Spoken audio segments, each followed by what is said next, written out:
I approached my mother-in-law, Margaret, and said, "Could you please help me with this?" But there was no response. I wondered if she didn't hear me, so I repeated it loudly, but still got no reply. Unbelievably, for the next 2 years, my mother-in-law continued to ignore me. No matter how much you dislike someone, is it even possible to go for 2 whole years without saying a single word?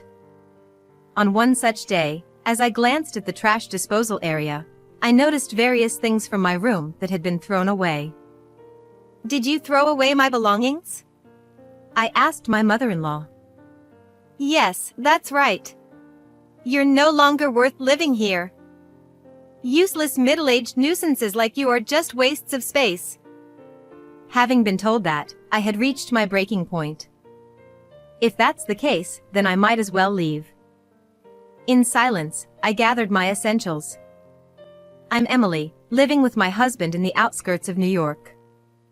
I'll be turning 35 this year.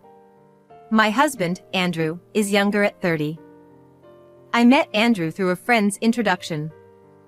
Because I had been focused on work and remained single for a long time, my friend took pity on me and brought us together. At first, I was completely uninterested in Andrew, despite my friend's kindness. I maintained a distant attitude towards Andrew, who occasionally reached out after the introduction. However, one day, I made a significant mistake at work and was feeling incredibly down. On that night, unable to sleep and lost in thought, I coincidentally received a message from Andrew. Andrew expressed genuine concern for my unenergetic response and asked the reason. I explained about how I made a significant error at work and felt despondent. Surprisingly, even though it was well past 1 a.m., Andrew exclaimed, "I'm coming over right now." Despite not being familiar with the area, he rode his scooter for an hour to reach my home. The following day was a weekday, and Andrew had work as well. I apologized for him coming over at such an hour. However, Andrew responded, "But did it make you feel a bit better?" Showing his innocent smile to me. Upon reflection, I realized that Andrew's actions had distracted me from my failure. When I thought about it, making a mistake didn't mean my life was over.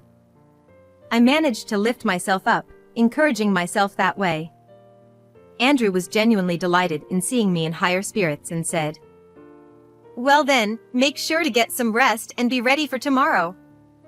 With those words, he hopped back on his scooter and headed home.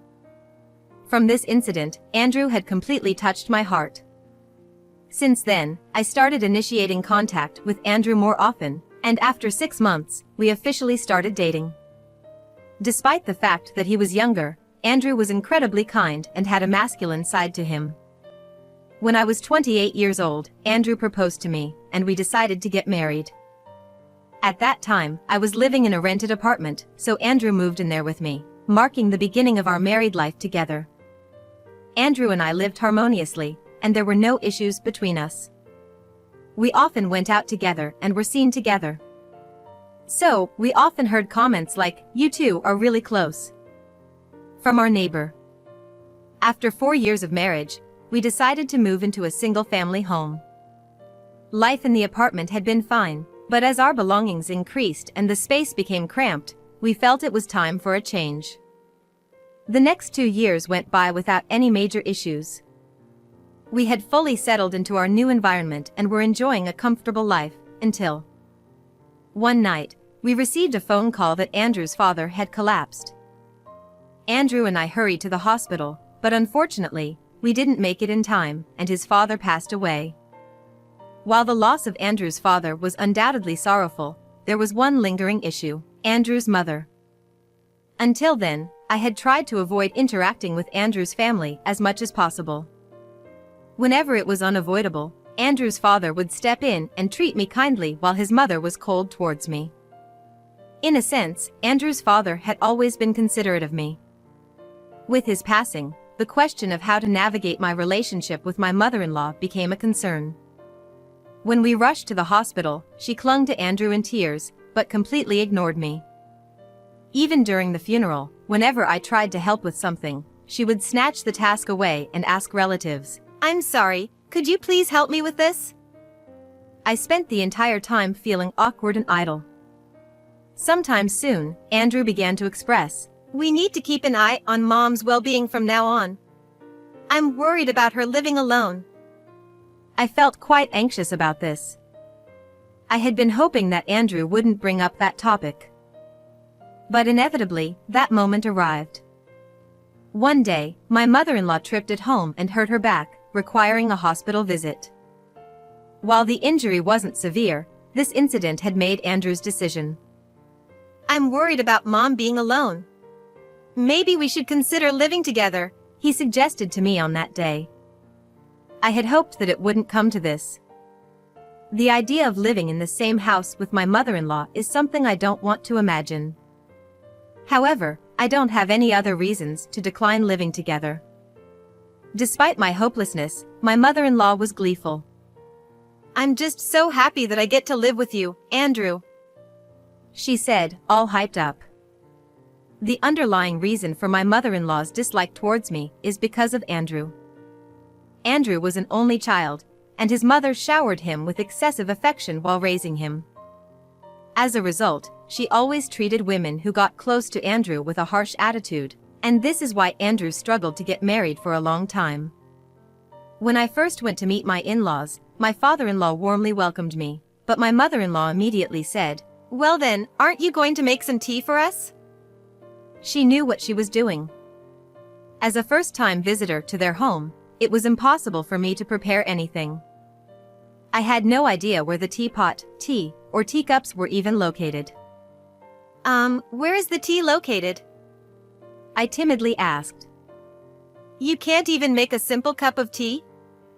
You're trying to become our daughter-in-law even though you can't do something so basic?"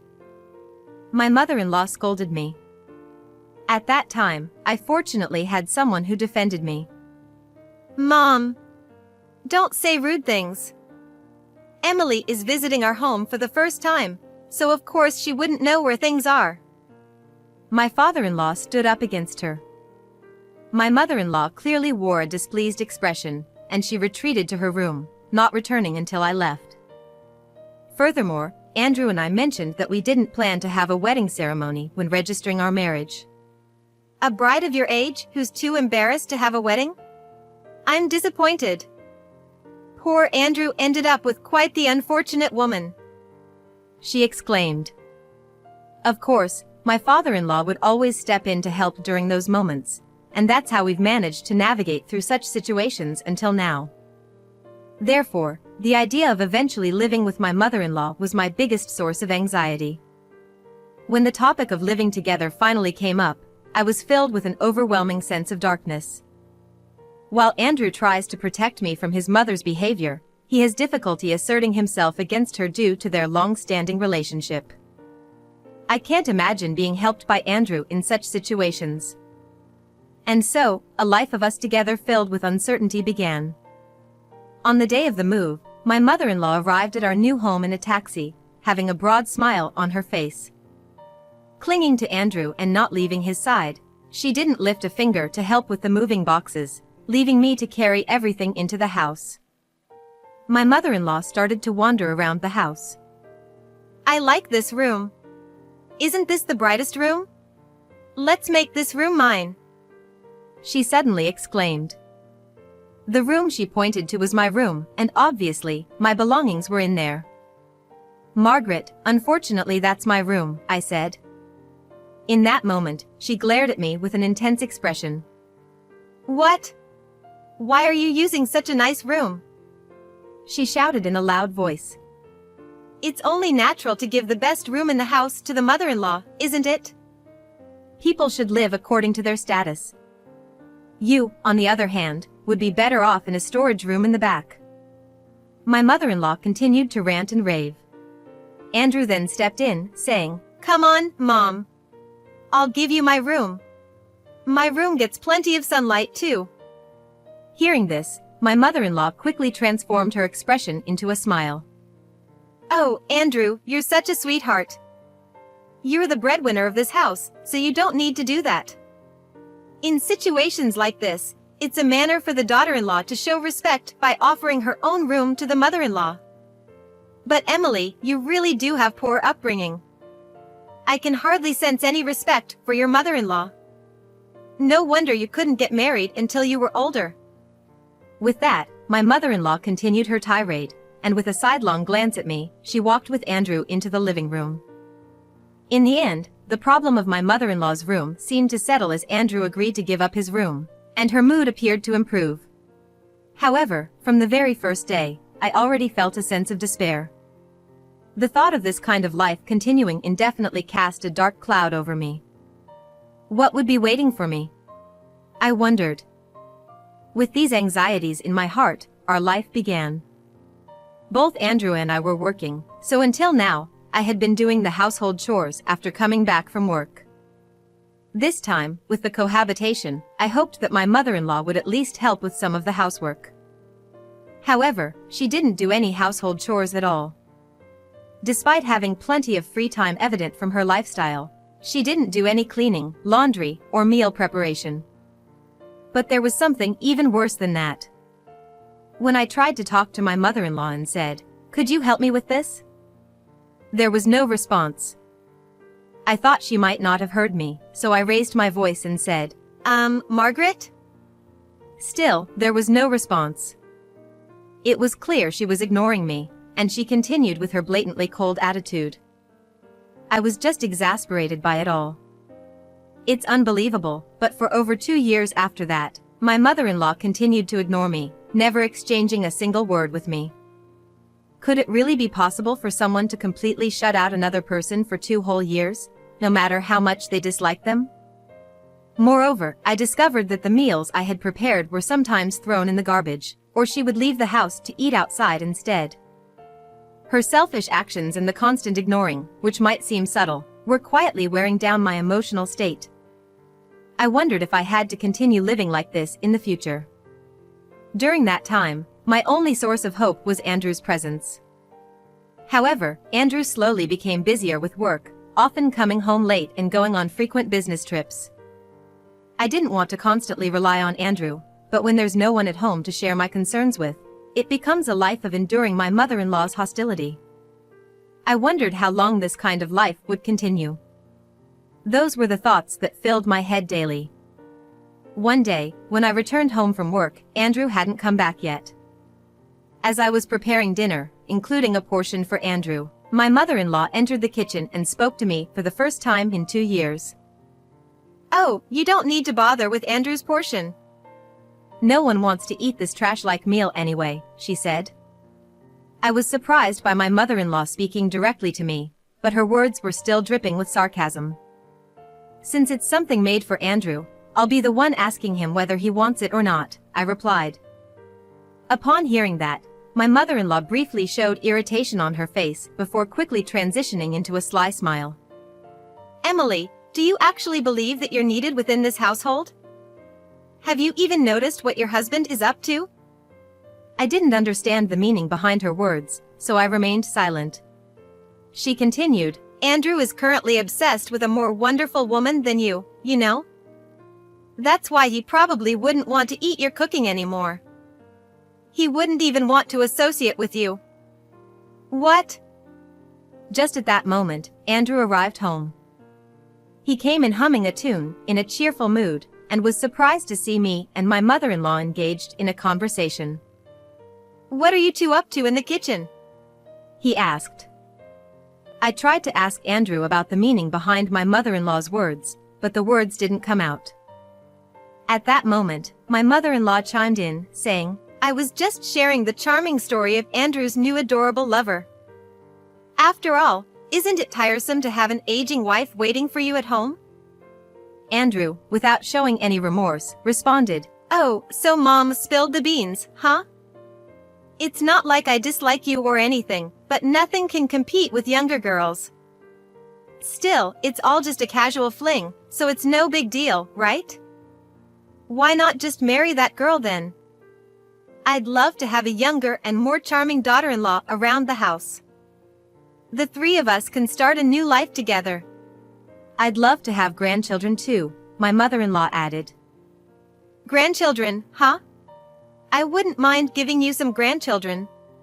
That might not be a bad idea, Andrew responded with a grin, and they both disappeared into the living room, laughing. Left behind, I was left bewildered, unable to move for a while, not understanding what had just happened. Little did I know, I would be confronted with something even more unbelievable the next day. Returning home from work with a heavy heart, I parked my car in the parking lot and happened to glance at the trash bins as I passed by. There, I saw a pile of familiar items. I quickly recognized without a doubt that those were my belongings. They had been thrown away. Hurrying inside, I went to my room, only to find it completely empty. My mother-in-law smirked and said, "Oh, you're back? You don't even need to bother coming back anymore." Her words dripped with maliciousness as she laughed. "Is it you who threw away my things?" I asked. "Of course I did. I even got someone to help me toss everything into the trash. You're worthless here, so just leave already. Andrew has found a new wife, and from now on, the three of us, Andrew, that girl, and I, are going to live here. Useless women like you are just a waste of space," she replied with a wicked grin. After being told those words, I had reached my breaking point. If that's how it is, then why not just leave? Silently, I gathered my essential belongings. And then, I placed a divorce form with only my section filled out on the table. Even though the decision to divorce was made, I wanted to have a sincere conversation with Andrew about it. However, it seemed like there was no longer any need for that. Seeing the divorce form, my mother-in-law looked pleased and said, "I should have kicked you out sooner. You better enjoy your meager life as a single woman." I left the house without saying a word. My mother-in-law was gleefully laughing, but she had no idea what would happen once I was gone. I knew her laughter was only temporary. For now, I booked a room at a business hotel near the station. I would have to commute to work from this hotel for a few days, but during this time, there were several things I needed to take care of. For a week, I commuted to work from the hotel while taking care of various procedures. During this time, I of course received no contact from my mother-in-law, and there was no communication from Andrew either. Despite being presented with divorce papers by his wife, he hadn't said a word about it. It seemed he didn't care about where I had gone or what I was doing. Andrew from the past wasn't that kind of person. Did living together with his mother change him? Or was he always like that, and I just didn't realize his true nature? It's a sad feeling, but there's no helping it. I can't imagine walking the same path with someone like him in the future. I have no choice but to focus on what I need to do. After another 2 weeks had passed, one day I received a call from Andrew on my phone. I was working at the office at that time, so I didn't pick up. After finishing work and checking my phone again, I saw that Andrew had called me numerous times. And then, I received another call from him. "Hello," I answered. Andrew's voice came through, frustrated. "Why didn't you pick up the phone all this time? What were you thinking?" "I couldn't help it, I was working." "What do you want?" "Don't play dumb. Today, a real estate agent came saying there's a buyer for this house, so they told me to leave." "Well, of course. I put that house up for sale half a month ago." "What?" Andrew was left speechless. I told Andrew, "You do understand that the house is under my name, right? If I can't live in that house anymore, then it's no longer necessary. You wouldn't expect that after being kicked out of the house, I'd leave it behind for you and your mother, right?" Actually, that house originally belonged to my father. It wasn't huge, but I had thought about living there after marrying Andrew. So, I had the house renovated by a relative's remodeling company at a reasonable price. As a result, it's in fairly good condition. With that in mind, I assumed that if I were to put it up for sale, a buyer would come forward quickly. The day after I was kicked out of the house by my mother-in-law, I put it up for sale through a real estate agent, and within half a month, a buyer appeared. "Wait a minute. Are you seriously planning to divorce me?" I wouldn't joke about leaving a divorce notice behind. Surely you're not going to ask me to come back now, right? Then the phone was passed to my mother-in-law. Emily? What do you think you're doing? Trying to kick us out of the house with such a dirty trick is absolutely despicable. You're truly the worst daughter-in-law. Buy the house back immediately. Huh? Who's really the worst here, Margaret? Weren't you the one who kicked me out of that house in the first place? Reflect on your own actions. Anyway, that house is already listed with the real estate agency, and if there's a buyer, you'd better leave quickly, or you might end up getting arrested by the police, you know? Then, my mother-in-law shouted loudly through the receiver. What did you say? You've been living off of Andrew all this time, so what's with that attitude? Who do you think enabled you to have this life? It's all thanks to me, I replied. Huh? If you didn't know that the house was mine, that's one thing, but did you actually think Andrew was paying for everything?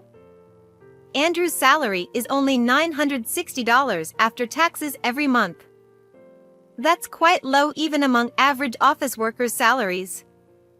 So, all the living expenses were covered by my salary. My income was more than enough to cover the expenses, and it's significantly higher than Andrew's. To put it bluntly, I'm the one who has been supporting you and Andrew. Do you understand now? $960. That can't be true, right? Unfortunately, it's true.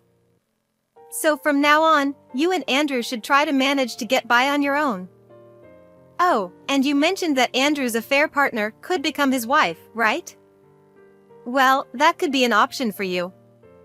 Although, I'm not sure if anyone would willingly marry a low-paid office worker who's living with his mother.